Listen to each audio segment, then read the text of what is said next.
যে স্ত্রী তার স্বামীর মনে কষ্ট দেয় তার জীবনে মারাত্মক 3টি বিপদ আসবেই আসবে, কেউ সেই বিপদ থেকে তাকে রক্ষা করতে পারবে না। এই কথাগুলি আমার নয়, বলেছেন মুহাম্মদ সাল্লাল্লাহু আলাইহি ওয়াসাল্লাম। বুখারী, মুসলিম, আবু দাউদ, নাসাই, সিয়াসিত্তার অনেকগুলি কিতাবের মধ্যে এসেছে স্বামীর মর্যাদা ইসলাম কতটুকু দিয়েছে। শুধুমাত্র জাস্ট একটা হাদিসের দিকে অবলোকন করলেই আপনি বুঝতে পারবেন। রাসূল করিম সাল্লাল্লাহু আলাইহি ওয়াসাল্লাম বলেছেন, স্বামীর পায়ের নিচে স্ত্রীর জন্য জান্নাত রাখা হয়েছে। কোন স্বামী যদি কোন স্ত্রীর উপরে নারাজ থাকে আর ওই স্ত্রী তাহাজ্জুদ পড়লো, নফল নামাজ পড়লো, রোজা রাখলো, কাবা শরীফ ধরে আল্লাহর কাছে কান্নাকাটি করে মাপ চাইলো, কিন্তু স্বামীর হক আদায় করলো না, আপনি এই কথা বিশ্বাস রাখেন যে আপনি কখনো আল্লাহর জান্নাতে যেতে পারবেন না। আর যার উপরে তার স্বামী খুশি থাকে, স্ত্রীর মৃত্যুর পরে স্বামী যদি বলে আমি আমার স্ত্রীর উপরে অত্যন্ত খুশি, আল্লাহ পাক শুধুমাত্র জাস্ট এই কথার কারণে আপনাকে জান্নাত দিয়ে দিতে পারে। সুবহানাল্লাহি ওয়া বিহামদিহি, সুবহানাল্লাহিল আযীম। আমাদের মডার্ন সোসাইটিতে স্বামীদেরকে মর্যাদা দিতে চায় না। পৃথিবী যত আধুনিক হচ্ছে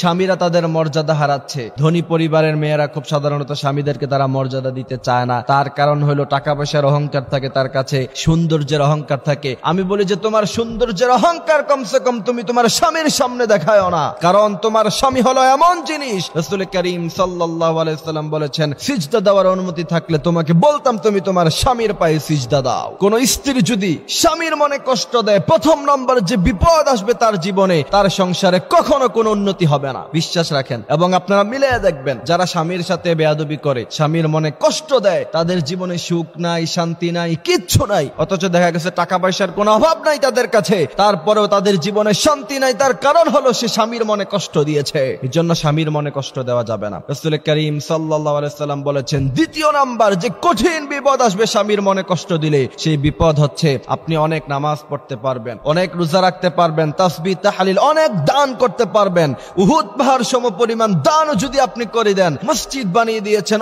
অনেক কিছু করলেন আপনি, কিন্তু আপনি স্বামীর মনে কষ্ট দিয়েছেন। রাসূল করিম সাল্লাল্লাহু আলাইহি ওয়াসাল্লাম বলেছেন, তুমি কবরে যাবা, তোমার জন্য জাহান্নাম চালু হয়ে যাবে, জাহান্নামের রাস্তা খোলা হয়ে যাবে, তুমি জান্নাতের সুঘ্রাণও পাবা না। এই জন্য প্রিয় ভাইরা আমার বোনদেরকে এই কথাগুলি আমরা শোনায়া দিব, স্ত্রীদের কাছে বলবো যে হুজুর বলেছেন, এবং বিশেষ করে আপনারা আপনাদের মেয়েদেরকে নসিহা করবেন, স্বামীর সাথে বেয়াদবি করো না, স্বামীর সংসারে গিয়ে ভেজাল লাগায়ও না। যদি অসংগত কোনো কারণ না হয়, স্বামীর নামে আমাদের কাছে বিচার দেওয়ার কোনো দরকার নাই। আপনি বাবা হিসাবে, মা হিসাবে, ভাই হিসাবে আপনার বোনকে, আপনার মেয়েকে আপনি এই কথাগুলি বলে দিবেন। তৃতীয় নম্বরে যে কঠিন বিপদ আসবে কিয়ামতের ময়দানে, রাসূল করিম সাল্লাল্লাহু আলাইহি ওয়াসাল্লাম আপনার ব্যাপারে সুপারিশ করতে চাইবে না, কারণ আপনি স্বামীর মনে কষ্ট দিয়েছেন। জান্নাতে যাওয়া আপনার জন্য অত্যন্ত কঠিন হয়ে পড়বে। সুতরাং যদি সোজাসুজি জান্নাতে যেতে চান, স্বামীর মনে কষ্ট দেওয়া যাবে না। স্বামীর মনে যে নারী কষ্ট দেয় সেই নারী কখনো ভালো নারী হতে পারে না। এই জন্য প্রিয় ভাইয়েরা আমার, আল্লাহ সুবহানাহু ওয়া তাআলা বলেছেন, ওয়া মিন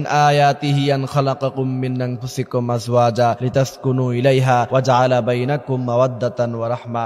স্বামী এবং স্ত্রী একে অপরের কাছে গেলে সুকুন মিলবে, একে অপরের কাছে গেলে ভালোবাসা মিলবে, একে অপরের কাছে গেলে প্রশান্তি অনুভব করবে। কিন্তু আজকাল যে অবস্থা হয়েছে, স্বামীরা সারা দিন বাইরে ব্যবসা বাণিজ্য চাকরি করার পরে রাতের বেলা ঘরে ফিরতে চায় না। জিজ্ঞাসা করি যে কেন ফিরতে চান না, বলে যে বাসায় গেলেই তো ঝগড়া ফাসাদ শুরু হয়ে যায়। নো, আপনার স্বামীর সাথে আপনি এমন খারাপ ব্যবহার করতে পারেন না। তার জীবনের সমস্ত কষ্ট, তার জীবনের সমস্ত ব্যস্ততা আপনাকে ঘিরে, আপনার সন্তানকে ঘিরে। সুতরাং মনে রাখতে হবে, একজন স্বামী তার জীবনের সমস্ত কষ্ট দিয়ে তার পরিবারকে সে ভালো রাখতে চায়। এই জন্য স্বামীদের মর্যাদা বুঝতে হবে।